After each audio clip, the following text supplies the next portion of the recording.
हर हर महादेव। आज आप रसपान करेंगे सावन मास के 7वें अध्याय का। इससे पहले के अध्याय सुनने के लिए आप सभी श्रोताओं का धन्यवाद। कथा पसंद आए तो लाइक जरूर कीजिएगा और कमेंट बॉक्स में हर हर महादेव लिखिएगा। भगवान शंकर ने सनत कुमार से कहा, अब मैं तुम्हें मंगलवार व्रत कथा का महात्म्य सुनाता हूँ, ध्यानपूर्वक सुनो। इस व्रत को मंगलागौरी व्रत भी कहते हैं। इसके करने से वैधव्य के भोग का नाश होता है। विवाह के पश्चात 5 वर्ष तक इस व्रत को करना चाहिए। विवाह के पश्चात पहले श्रावण शुक्ल पक्ष के पहले मंगलवार को इस व्रत को आरंभ करना चाहिए। पुष्प मंडप का निर्माण कर उसे केले के स्तंभों से सुशोभित करना चाहिए। उसे अनेक प्रकार के फलों तथा रेशमी कपड़ों से विभूषित करें। मंडप में देवी की सोने की प्रतिमा अथवा किसी अन्य धातु की प्रतिमा बनवाकर स्थापित करनी चाहिए। उस प्रतिमा में मंगलागौरी का षोडश उपचारों से, 16 दूर्वा दलों से, 16 चिड़चिड़ा दलों से, 16 चावल तथा 16 चने की दाल के दानों से अर्चना करनी चाहिए। 16 बत्तियों वाले दीपक या 16 दीपक जलाकर भक्ति पूर्वक दही तथा चावलों का नैवेद्य अर्पण करना चाहिए। देवी के निकट सिल लोड़ा रखना चाहिए। इस तरह विवाहोपरांत 5 वर्ष तक व्रत करना चाहिए। 5 वर्ष पश्चात उद्यापन करके माता को बायना देना चाहिए। अब मैं तुम्हें बायने के बारे में बताता हूँ। मंगला गौरी की एक पल सोने की प्रतिमा या अपनी सामर्थ्य के अनुसार सोने की प्रतिमा बनवाएं। अपनी सामर्थ्य के अनुसार सोने अथवा चांदी आदि से निर्मित घड़े को चावलों से भरें। उसके ऊपर पहनने के वस्त्र, साड़ी, ब्लाउज आदि रखें। उसके ऊपर मंगलागौरी की प्रतिमा रखें। देवी के समीप सिल लोड़ा रखें। सिल लोड़ा सोने या चांदी का होना चाहिए। इस प्रकार माता के लिए बायना देना चाहिए। इसके बाद 16 सुहागन ब्राह्मणियों को भोजन कराना चाहिए। इस प्रकार व्रत करने मात्र से 7 जन्म तक सौभाग्य अटल रहता है। ब्रह्मपुत्र सनत कुमार ने भगवान शंकर से पूछा, इस व्रत को पहले किसने किया और उसका क्या फल मिलता है? भगवान शंकर ने बताया, पूर्व काल में कुरु देश में श्रुतकीर्ति नामक राजा रहता था। वह शास्त्रों का ज्ञाता था। उसका कोई शत्रु नहीं था। वह 64 कलाओं का ज्ञाता, धनुर्विद्या में निपुण था। उसे सब प्रकार का सुख था, परंतु उसके कोई संतान नहीं थी। इसी कारण वह दुखी रहता था। उसने संतान के लिए देवी की आराधना की। एक दिन देवी ने उसकी आराधना से प्रसन्न होकर उसे साक्षात दर्शन दिए और उससे वर मांगने के लिए कहा। श्रुतकीर्ति ने देवी से एक पुत्र की मांग की। राजा के वचन सुनकर देवी मुस्कुराई। देवी बोली, हे राजन, तुमने एक दुर्लभ वस्तु की याचना की है, फिर भी मैं तुमको पुत्र अवश्य दूंगी। तुम्हें एक गुणवान पुत्र प्राप्त होगा, परंतु उसकी आयु 16 वर्ष की है। हाँ, यदि एक सुंदर तथा विद्याविहीन पुत्र चाहिए तो वह बहुत समय तक जीवित रहेगा। अब बताओ तुम्हें कैसा पुत्र चाहिए? राजा ने अपनी रानी से विचार विमर्श कर गुणी पुत्र की मांग की। देवी ने कहा, हे राजन, मेरे मंदिर के मुख्य द्वार पर आम का जो पेड़ है उसका एक आम तोड़कर ले जाओ और उसे रानी को खिला दो। तुम्हारी इच्छा पूर्ण होगी। राजा ने देवी की आज्ञानुसार रानी को आम्रफल ले जाकर खिला दिया। 10वें महीने में रानी को एक सुंदर पुत्र पैदा हुआ। हर्ष शोक से संपन्न राजा ने राजकुमार का जातकर्म आदि संस्कार कर दिया। राजा ने राजकुमार का नाम चिरायु रखा। राजकुमार चांद की तरह बढ़ने लगा। अब वो 15 साल का गुणी, संपन्न और सुंदर बालक हो गया। राजकुमार का 16वां साल शुरू हुआ तो राजा रानी को चिंता होने लगी। राजा ने सोचा कि यह पुत्र बड़े ही कष्टों से प्राप्त हुआ है। मैं इसकी मृत्यु अपनी आंखों के सामने कैसे देखूंगा? ये सोचकर राजा ने राजकुमार चिरायु को उसके मामा के साथ काशी भेजने का निश्चय कर लिया। रानी ने अपने भाई से कहा, तुम कार्यटिक का वेश धारण कर राजकुमार चिरायु को काशी ले जाओ। मैंने इसके जन्म से पूर्व भगवान मृत्युंजय से प्रार्थना की थी कि ये विश्वदेव पुत्र की प्राप्ति पर जगतपति की यात्रा के लिए भेजूंगी, इसलिए तुम इसे काशी ले जाओ। इसकी रक्षा का भार अब तुम्हारे कंधों पर है। अपनी बहन की आज्ञा मानकर वह राजकुमार चिरायु को काशी ले गया। कई दिन की यात्रा के बाद वे आनंद नगर पहुँचे। आनंद नगर के राजा का नाम वीरसेन था। राजा के सर्वगुण संपन्न रूप लावण्य वाली मंगलागौरी नाम की राजकुमारी थी। उस समय वह राजकुमारी सखियों सहित बगीचे में खेल रही थी।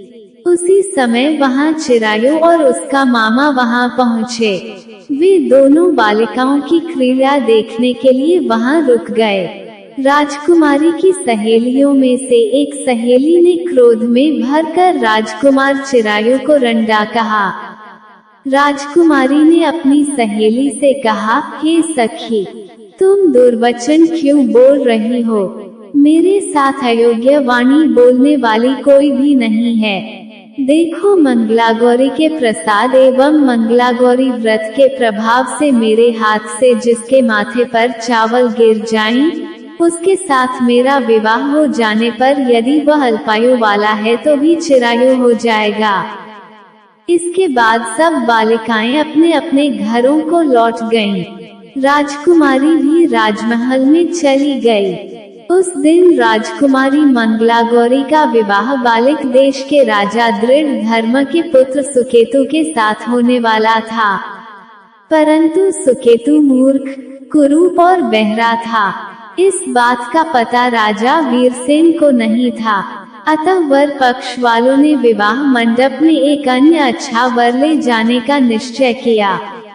विवाहोपरांत प्रस्तुत वर को भगा दिया जाएगा। इस प्रकार सुकेतु राजकुमारी को अपने देश ले जाएगा। ऐसा विचार कर वर पक्ष के कुछ आदमी चिरायु के मामा के पास आकर जोले, यह बालक तुम हम दे दो, इसके द्वारा हमारा काम सिद्ध होने वाला है। इस पृथ्वी पर परोपकार से बढ़कर कोई दूसरा काम नहीं है। उन आदमियों की बात सुनकर राजकुमार चिरायु का मामा राजी हो गया, क्योंकि वो बगीचे में मंगलागौरी की बात सुन चुका था। वो उन आदमियों से बोला, आप लोग इस लड़के को क्यों चाहते हैं? विवाह के लिए वस्त्र गहने तो मांगे जा सकते हैं, लेकिन वर को थोड़े ही मांगा जाता है। फिर भी आपकी बात रखते हुए लड़का आपके साथ भेज रहा हूँ। वर पक्ष के लोग राजकुमार चिरायु को विवाह मंडप में ले गए और विवाह कार्य संपन्न हो गया। विवाह के बाद रात में जब राजकुमार चिरायु मंगलागौरी के साथ सोया, उसी दिन उसका 16वां वर्ष समाप्त हो रहा था। ठीक उसी समय काल सांप का रूप धारण कर वहां आया। संयोगवश उसी समय राजकुमारी मंगलागौरी की नींद खुल गई। उसने सांप को देखा तो राजकुमारी ने सांप की पूजा की, उसे पीने के लिए बहुत सा दूध दिया। मंगलागौरी ने कहा, मैं उत्तम व्रत करूंगी, मेरे पतिदेव को छोड़ दो तथा उन्हें चिरंजीवी होने का आशीर्वाद दो। देखते ही देखते सांप कमंडल में घुस गया।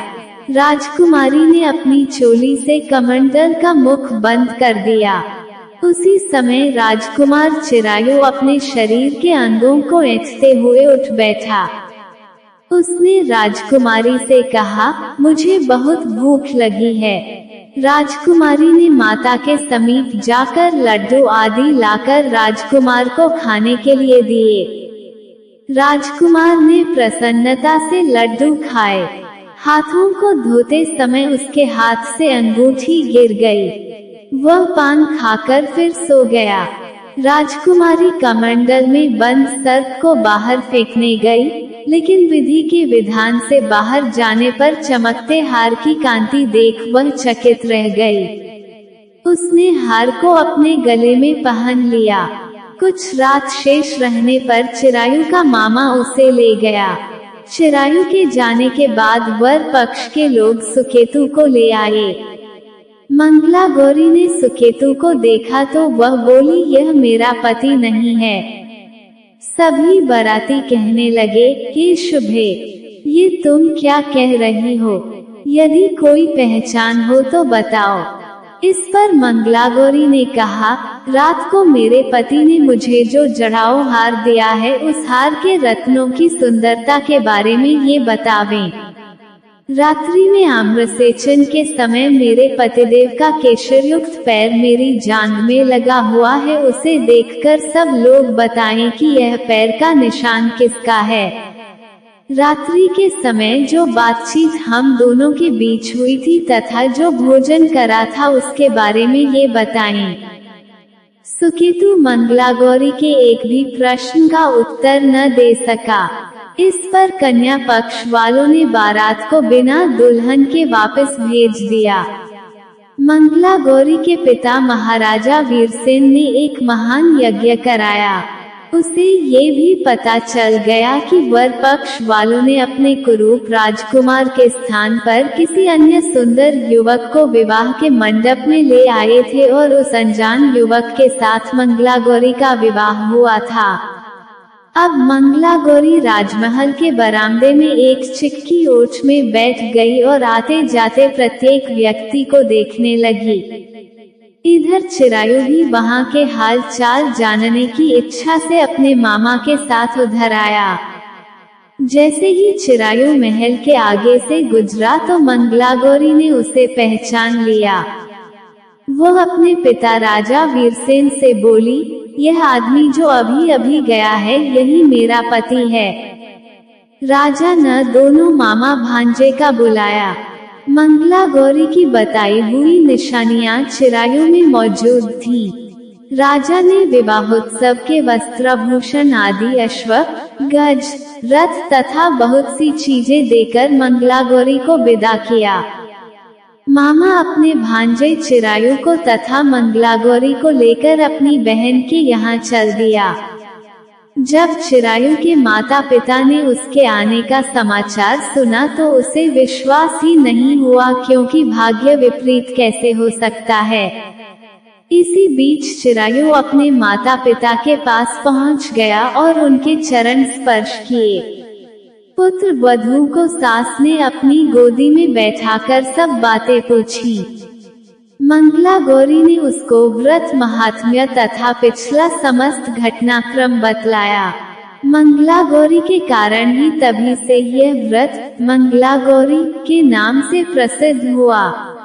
इसे जो कोई भी सुनेगा अथवा इसका कीर्तन करेगा उसके सभी मनोरथ सिद्ध हो जाएंगे। श्री सूत जी बोले, हे ऋषिगण, भगवान शंकर ने सनत कुमार से इस व्रत को कहा और वह इस कार्य की सिद्धि वाले व्रत को सुनकर गदगद हो उठे। उनको इसके सुनने से परमानंद की प्राप्ति हुई। इस प्रकार श्री स्कंद पुराण के अंतर्गत ईश्वर सनत कुमार संवाद में श्रावण मास महात्म्य में मंगलवार व्रत कथा नामक 7वां अध्याय पूर्ण हुआ। प्रिय श्रोताओं, ये था 7वां अध्याय। उम्मीद है आपको पसंद आया होगा। वीडियो को लाइक जरूर कीजिएगा। कल फिर मिलते हैं एक नए अध्याय में। तब तक हर हर महादेव।